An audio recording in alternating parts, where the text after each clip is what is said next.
Good morning student. Gayatri school के YouTube channel पर सभी विद्यार्थियों का स्वागत है। आज के क्लास में हम प्रॉपर्टीज ऑफ डिटरमिनेंट्स अर्थात सारणी के गुणधर्म को आगे बढ़ाते हुए बात करेंगे। कल के लेक्चर में अपन ने 8 प्रॉपर्टीज तक कंसीडर किया था। आज अपन नेक्स्ट प्रॉपर्टी को देखते हैं, जो कि आपके पास में बड़ी ही इंपॉर्टेंट प्रॉपर्टी है।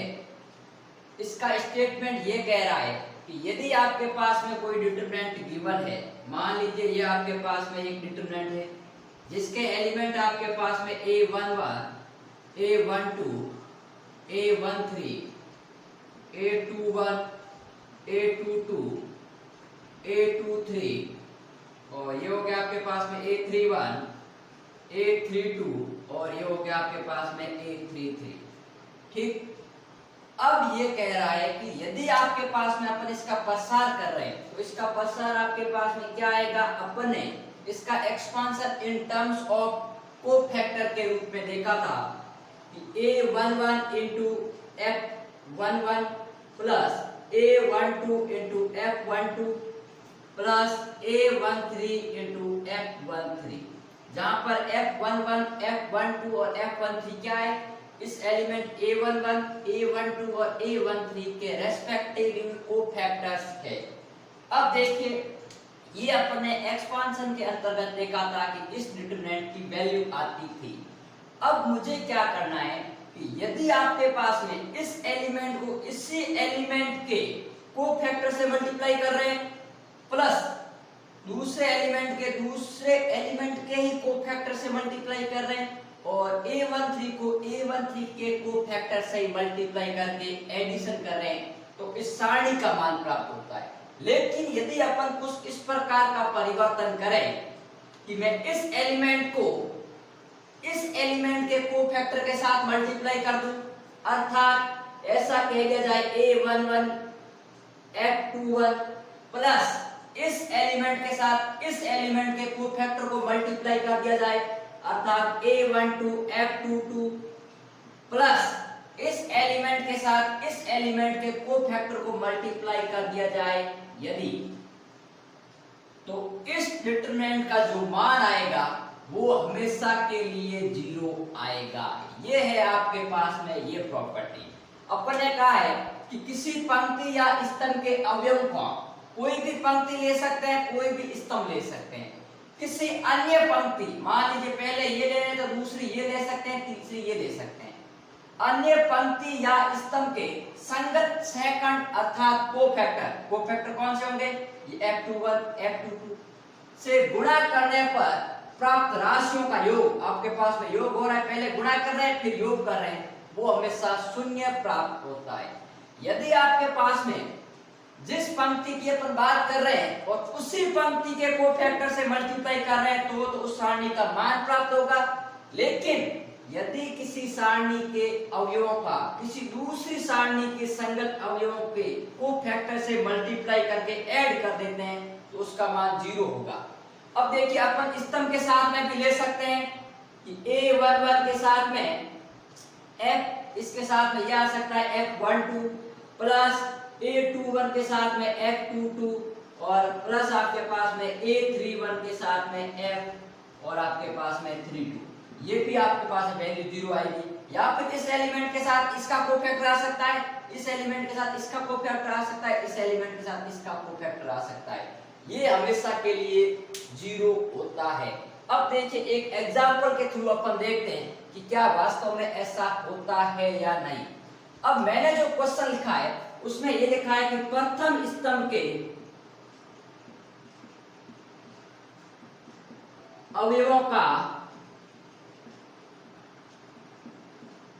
अवयवों के सेकंड निकालो अर्थात कोफैक्टर निकालो। अब मैंने आपको कोफैक्टर निकालना बताया हुआ है, ठीक है। तो कोफैक्टर आपके पास में प्रथम स्तंभ कौन सा है, ये वाला 1, 4 और 3। तो देखिए, पहला स्तंभ का कोफैक्टर f11 क्या होता है, -1 की power 1 plus 1 into a11। a11 क्या होता है, उप सारणी, और a11 आपके पास में यहाँ पर क्या वैल्यू देगा, ये 1 पॉजिटिव हो गया और A11 अर्थात एलिमेंट कौन सा ये है, तो अपन इस पंक्ति और इस स्तंभ को हाइड करेंगे तो कौन सी बचेगी, यही बचेगी। तो आपके पास में कौन सा आ गया, -1 2 5 और 2, अर्थात इसकी जो वैल्यू आई है वो -2 × -10, अर्थात आपके पास में वैल्यू आ गई है -12। ठीक बात। अब देखिए और आगे अपन निकालते हैं इस एलिमेंट का, तो ये हो गया F21, क्योंकि आपके पास दूसरी पंक्ति और पहला स्तंभ, तो ये क्या होगा, -1 की पावर 2 + 1 × A21। ठीक बात। तो ये हो गया माइनस इंटू, अब देखिए A21 कौन सा आएगा, तो इसका इसके साथ गुणा, तो -3 × 2 -6 और माइनस आपके पास में 10, तो ये आपके पास में देखिए -3 2 5 और 10, तो ये वैल्यू आ गई आपके पास -16, लेकिन ये आगे माइनस के कारण ये वैल्यू आ गई आपके पास में पॉजिटिव। अब अपन बात करते हैं F31 की, तो F31 की यदि बात करें तो वो वैल्यू आएगी -1 की पावर 3 + 1 × A31, और A31 क्या था, ये पॉजिटिव हो गया, A31 ये, तो इसका इसके साथ -6 और प्लस का आपके पास में 2, तो ये हो गया -4।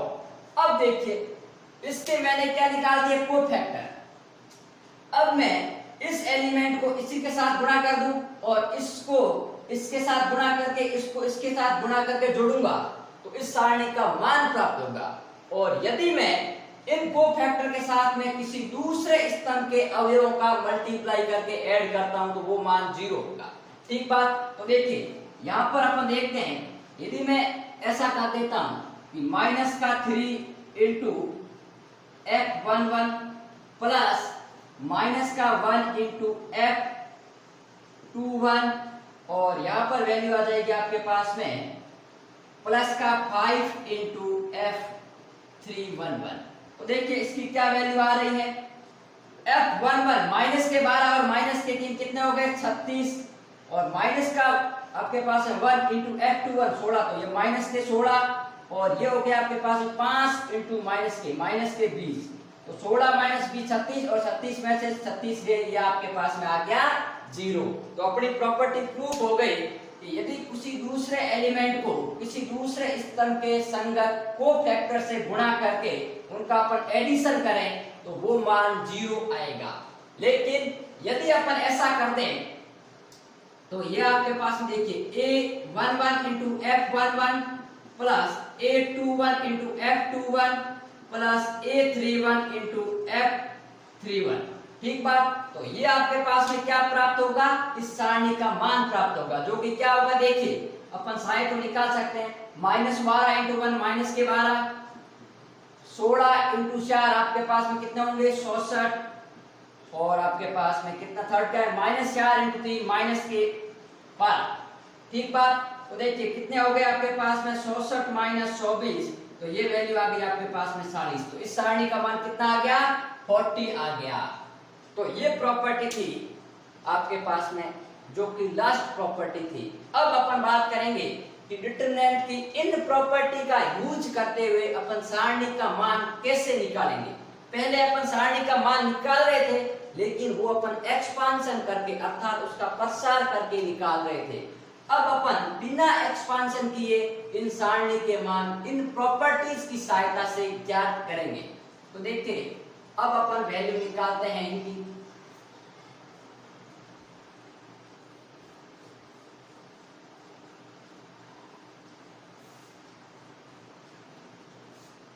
देखिए उससे पहले अपन कुछ ऑपरेशन देखते हैं, जो कि आपके पास में एलिमेंट्री ऑपरेशन या प्रारंभिक संक्रियाएं कहलाती है, जिसका यूज अपन क्वेश्चन में करेंगे। एलिमेंट्री ऑपरेशन या जिसको हिंदी में बोलते हैं प्रारंभिक संक्रियाएं।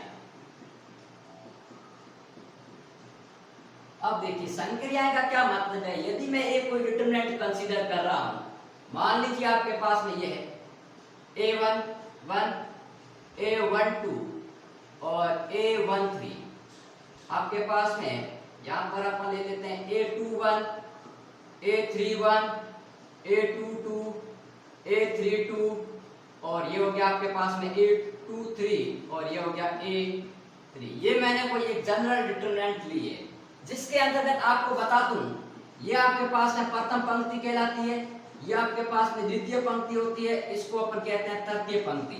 या इसके में सब स्क्रिप्ट में वन का मतलब क्या है, प्रथम पंक्ति, द्वितीय पंक्ति और तृतीय पंक्ति। ये जो होता है ये होता है प्रथम स्तंभ अर्थात फर्स्ट कॉलम, ये होता है आपके पास में सेकंड कॉलम और ये होता है आपके पास में थर्ड कॉलम, जो कि मैं आपको मैट्रिक्स के अंतर्गत बखूबी बता चुका हूं।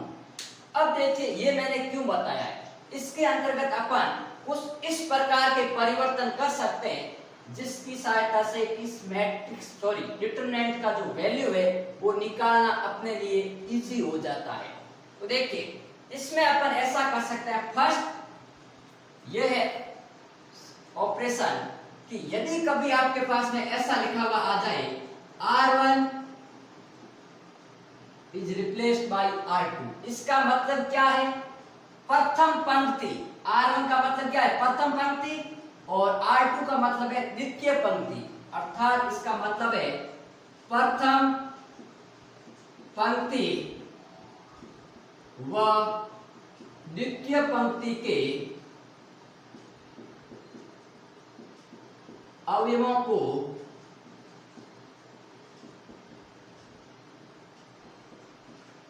परस्पर बदलना। क्या मतलब है कि पहली पंक्ति और दूसरी पंक्ति के जो एलिमेंट है उनको परस्पर बदलना। अब कैसे बदलते हैं, तो देखिए मान लीजिए ये कोई डिटरमिनेंट थी, इसको मैं यहां ले जाऊंगा और इसको यहां लेके आऊंगा। तो देखिए A21 A22 A23 A11 A12 A13 और ये हो गया A31 A32 और A33। इसका मतलब ये है यदि अपन ऐसा कह दें सेकेंड बार कि C1 is replaced by C2, अर्थात अपन क्या कहेंगे कि प्रथम स्तंभ व द्वितीय स्तंभ के अवयवों को आपस में बदलना। सेम लैंग्वेज रहेगी लेकिन आपके पास पंक्ति की जगह क्या आ जाएगा, स्तंभ आ जाएगा। अर्थात अपन कह सकते हैं प्रथम व द्वितीय स्तंभ के अवयवों को परस्पर या आपस में बदलना या आपके पास में चेंज करना। ठीक है, तो ये तो था आपके पास में दो ऑपरेशन। इसमें देखिए ध्यान रखें दोनों तरफ जब तीर का निशान हो तभी अपन ये करेंगे। ठीक बात। अब अपन जब क्वेश्चन करेंगे तो सीधा ये सिंबल या नोटेशन यूज करेंगे। मैं ये नहीं बताऊंगा कि अपन किसको चेंज कर रहे हैं। कभी भी मैं जब लिखूं R1 is replaced by R2 and R2 is replaced by R1, अर्थात पहली और द्वितीय पंक्ति के एलिमेंट को अपन इंटरचेंज कर रहे हैं।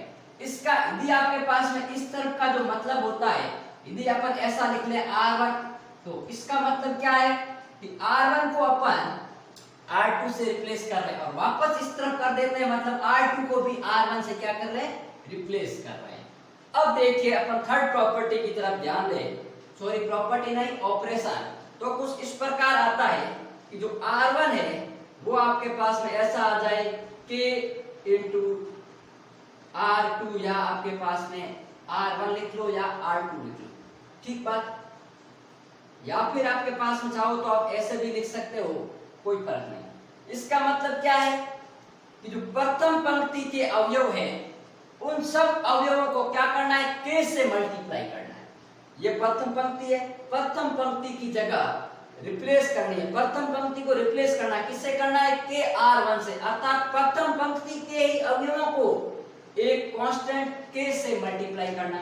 और यदि अपन ऐसा लिख ले कि R1 is replaced by K of R3, अर्थात जो R1 पंक्ति के अवयव है, अर्थात पहली पंक्ति के अवयव है, उसकी जगह मैं तृतीय पंक्ति के अवयवों को K से गुणा करके लिखूंगा। ठीक बात। जैसे मान लीजिए ये कोई मैट्रिक्स है 2 4 3 4 और ये आपके पास 1 2 1 7 9। ठीक बात। ये कोई एक डिटरमिनेंट है। अब इसका मतलब यदि मैं ये ऑपरेशन अप्लाई करूं तो इसका मतलब क्या होगा कि डेल्टा बराबर R1 की जगह के R3, R3 कौन सा है, ये है, और इसको मैं k से मल्टीप्लाई करूंगा, ये k, ये 7k, ये 4k, और बाकी आपके पास में सेम आ जाएगा। ठीक बात, तो इसका मतलब ये है। और यदि अपन सिंपल इस ऑपरेशन को लगाए तो क्या वैल्यू आएगी, देखिए डेल्टा बराबर 2k 4k 1 3 4 2 1 7 और 4। तो ये है आपके पास में सेकंड या थर्ड ऑपरेशन। अब देखिए इसकी जगह ऐसा भी आ सकता है स्तंभ के लिए, C1 is replace by KC1 या C1 is replace by KC2, अर्थात प्रथम स्तंभ के अवयवों की जगह द्वितीय स्तंभ के अवयवों को k से गुणा करके लिखेंगे। ठीक बात, तो ये था आपके पास में फॉर ऑपरेशन। अब अपन नेक्स्ट ऑपरेशन को लेके बात करते हैं कि और ऑपरेशन किस प्रकार आते हैं।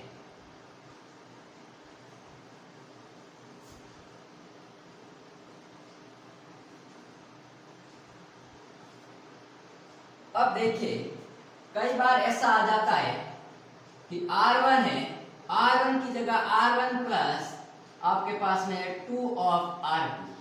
ठीक बात, या फिर अपन ऐसा कह रहे हैं कि जो C2 है, C2 की जगह C1 प्लस 2 C2 कर दे या C1 कर देते हैं, कोई फर्क नहीं पड़ेगा, आपके पास में कोई भी पंक्ति या स्तंभ को जोड़ सकते हैं। और ये क्यों कर रहे हैं, ये इसलिए कर रहे हैं ताकि जो अपने डिटरमिनेंट है उसका मान अपन इजीली वे से निकाल सकेंगे। जब अपन क्वेश्चन करेंगे तो देखेंगे कि अपन किस प्रकार इंटरचेंज करेंगे, अब 2 कब लेंगे 3 कब लेंगे, तो वो क्वेश्चन के ऊपर डिपेंड करेगा कि क्वेश्चन किस प्रकार किया गया है। अब देखिए इसका मतलब क्या है, पहले अपन ये देखते हैं। मान लीजिए आपके पास में कोई डिटरमिनेंट है 1 2 3 4 7 9 2 1, ठीक है। अब मैं यदि यह प्रॉपर्टी लगाता हूं तो उसका मतलब आपके पास में क्या आएगा, R1 बराबर, मतलब क्या है, R1 की जगह रखना है R1 प्लस 2 R2। तो R1 क्या है 1 प्लस 2 इंटू R2 क्या है, ये R1 और ये R2। तो देखिए R1 की जगह R1 एज इट इज तो 1 as it is plus 2 2 R2 क्या है 4, और इधर आएगा 2 प्लस 2 इंटू 7, इधर आएगा 3 प्लस 2 इंटू 9। मतलब पहला एलिमेंट R1 का है तो R1 का ही रहेगा, R1 1 2 3 रहेगा, फिर 2 है प्लस का तो 2 2 2, और फिर R2, तो R2 का एलिमेंट क्या है 4 7 और 9, और इसमें कोई चेंजेज नहीं आएगा 1 2 1। ठीक बात, तो इसकी जो वैल्यू आ जाएगी वो वैल्यू आ जाएगी, देखिए 8 और 1 9, और 7 दूनी 14 और ये 16, और ये हो गया 9 दूनी 18 और 3 आपके पास में 21, और 4 7 9 और 1 2 1। ठीक बात, तो ये इस प्रकार का ऑपरेशन यूज करेंगे अपन क्वेश्चन के अंतर्गत, जिससे अपना क्वेश्चन क्या है इजीली वे से सॉल्व हो जाए। अब देखिए एक क्वेश्चन लेके अपन इसको देखते हैं कि कैसे इसको अपन अप्लाई करेंगे। एक क्वेश्चन लिखते हैं जो कि आपके पास में लिखा हुआ है, एक डिटरमिनेंट दे रखी है, उसके डेटा क्या दे रखे हैं 49 1 6, और देखिए 39 और आपके पास में 7 और 4 और 10 2 और 1। लेकिन ध्यान रहे इस प्रकार के क्वेश्चन करने के लिए आपको मैंने जो पिछले 4 वीडियो में जितने भी 9 प्रॉपर्टीज बताई है वो सब आपको याद होनी जरूरी है। यदि याद नहीं होगी तो अपन क्वेश्चन को सॉल्व कर नहीं पाएंगे। अब देखिए इस क्वेश्चन को लिखा हुआ है कि बिना एक्सपांशन किए, बिना प्रसार किए सारणी का मान ज्ञात करो। सारणी का मान ज्ञात करो। अब मेरी बात सुनो, यदि ये कहता सीधा कह देता कि सारणी का मान ज्ञात करो तो मैं किसी भी पंक्ति या किसी स्तंभ के अनुसार इसका एक्सपांशन करके मान निकाल सकता हूं, लेकिन उसने क्वेश्चन में दे दिया कि अपन को एक्सपांशन तो करना ही नहीं है, बिना एक्सपांशन इस डिटरमिनेंट की वैल्यू निकालनी है। अब देखिए जब बिना एक्सपांशन कह दिया जाए तो अपन कोई ना कोई ऑपरेशन और प्रॉपर्टीज का इस्तेमाल करेंगे। अब यदि अपन देखें तो कोई भी पंक्ति या कोई भी स्तंभ समान नहीं है, और ना ही ऐसा कुछ हो रहा है कि अपन इसको दो अवयवों को चेंज करने पर समान हो जाए। तो देखिए पहले मैं क्या करता हूँ, इसमें कुछ ऑपरेशन लगाता हूँ।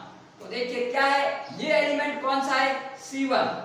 तो C1 की जगह मैं क्या कर रहा हूँ, C1 माइनस 8 टाइम्स, क्योंकि देखिए ये एलिमेंट क्या है, 172 है। यदि एलिमेंट ये भी आपके पास में 1 आ जाए, ये 7 आ जाए, ये 2 आ जाए, तो इसका मान क्या हो जाएगा, 0 हो जाएगा। और ये कब आ सकता है, जब आपके पास में 8 इंटू C3 कर देता हूं, ठीक है। तो देखिए C1 का एलिमेंट क्या है, 49 की जगह क्या आ जाएगा, 49 माइनस 8 इंटू 6, तो 8 संगे 48, तो ये हो गया 1। और 39 की जगह क्या आ जाएगा, 39 माइनस 8 इंटू 4, तो 8 चौक 32 मतलब 7 आ गए। और ये 10 की जगह आपके पास में 10 माइनस 8 इंटू 1, तो ये क्या आ गया आपके पास में 2 आ गया। अर्थात डिटरमिनेंट क्या आ गई, ये वैल्यू आ गई 172 और 641। अब देखिए इस डिटरमिनेंट की पहला स्तंभ और द्वितीय स्तंभ क्या है, आइडेंटिकल है, समान है। मैंने आपको तीसरी प्रॉपर्टी में बताया था कि यदि किसी सारणी के कोई दो पंक्ति या स्तंभ समान होता है तो उनका मान हमेशा 0 होगा, अर्थात इसकी वैल्यू क्या आ गई, 0। अब यदि अपन इसका एक्सपांशन करेंगे तो भी वैल्यू 0 आएगी, लेकिन अपन ने बिना एक्सपांशन इसको ऐसे कर सकते हैं। रीजन क्या लिखोगे कि प्रथम व द्वितीय स्तंभ समान होने के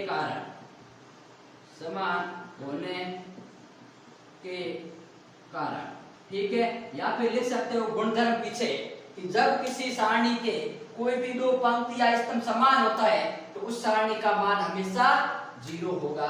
तो अब देखिए आप नेक्स्ट क्लास में जब अपन कल क्लास लेंगे तो उस समय आप सब प्रॉपर्टीज को याद रखना, ताकि जब अगले क्वेश्चन को करेंगे तब आपको क्वेश्चन को देखते ही पता चल जाए कि इसमें अपन को कौन सी प्रॉपर्टी या कौन सा ऑपरेशन लगवाएं ताकि क्वेश्चन इजीली तरीके से हो जाए।